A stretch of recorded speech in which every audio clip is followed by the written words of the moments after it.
27 April TET 2 এবং 4 মে TET 1 2024-25 পরীক্ষার্থীদের জন্য যে প্রশ্নপত্র করা হয়েছে তাতে সিলেবাসের বহির্ভূত প্রায় 40টি প্রশ্নই সিলেবাসের বাইরে থেকে নেওয়া হয়েছে বলে অভিযোগ করেছে পরীক্ষার্থীরা।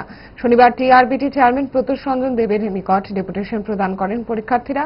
বহু প্রতীক্ষিত এই শিক্ষক নিয়োগ পরীক্ষায় অংশগ্রহণ করেছিলেন রাজ্যের বিভিন্ন প্রান্ত থেকে আগত হাজার হাজার চাকরি প্রত্যাশী। তবে পরীক্ষা শেষ হতে না হতেই প্রশ্নপত্রের মান নিয়ে ব্যাপক অসন্তুষ্ট ছড়িয়ে পড়ে পরীক্ষার্থীদের মধ্যে। পরীক্ষার্থীদের অভিযোগ, এবারের প্রশ্নপত্রের মান ছিল অস্বাভাবিকভাবে কঠিন এবং মাস্টার স্তরের মানের।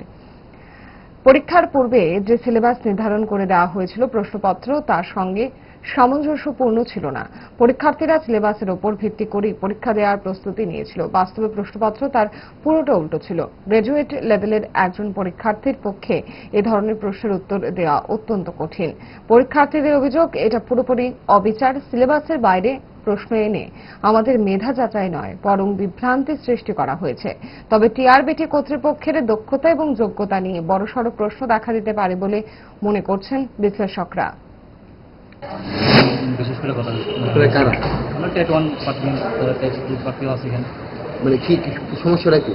সমস্যা কিছু মানে এই সিস্টেম এররের লেগে নাল অপশন আছে ওই এই সম্বন্ধে কথা হয়েছে। পার্টিকুলার কোনো কোশ্চেন নিয়ে এখানে তারা উনি কি বলেছেন?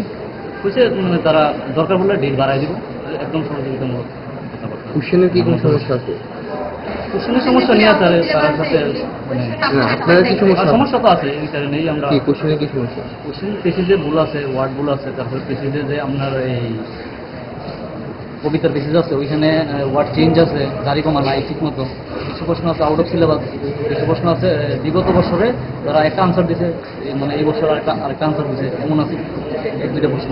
টেট 1 এর ব্যাপারে আমি বলতেছি কি কি কইছে তারা কইছে, মানে এই সব ব্যাপারে আমরা তার সাথে কথা হয়েছে না, তারা সাবজেক্টের এক্সপার্টে পাঠাইবো ওই জিনিসটি, আমরা এই জিনিসটি মানে চ্যালেঞ্জ করুন। এর মধ্যে তারা তো ইয়ে করতো না, সাবজেক্ট এক্সপার্ট যারা আছে তারা দেখবো বলে নিয়েই আমরা মূলত ওইখানে যাওয়া। কি বলেছে কর্তৃপক্ষ? কর্তৃপক্ষ বলেছে তাদের প্রশ্নের ব্যাপারে কোনো কিছু নেই, আমাদের যা রিভিউ আছে আমরা অনলাইনে জানানোর জন্য ওরা সাবজেক্ট এক্সপার্টকে পাঠাবে, তারপরে তারা যা কিছু করার ওটা দেখবে। আপনারা কি চান? আমরা চাই আমরা প্রশ্নগুলো একটু বুঝুক, ওরা প্রশ্নগুলোর মধ্যে কি কি ভুল আছে আমরা তুলে ধরতে পারি ওনাদের সামনে। আমরা এটাই চেয়েছিলাম, এই জন্যই আমরা গিয়েছিলাম। আমাদের যে প্রাপ্ত নম্বরগুলো আছে আমরা, ওরা যদি বলে এনসিআরটি থেকে দেখাতে, আমরা এনসিআরটি দরকার হলে খুঁজে দেখাবো, বই কোনো প্রবলেম নেই। কিন্তু ওরা তো ওটা চাইছেই না, ওরা চাইছে কোনো কোয়েশ্চেন রিলেটেড কোনো ব্যাপারই ওরা বুঝবে না। টিআরবিটি যা দেবে মানে এক্সপার্ট দ্বারা যাচাই করে যা দেওয়া হবে তাই চূড়ান্ত আনসার কি হিসাবে মানা হবে, ওরা এটাই চেয়েছে।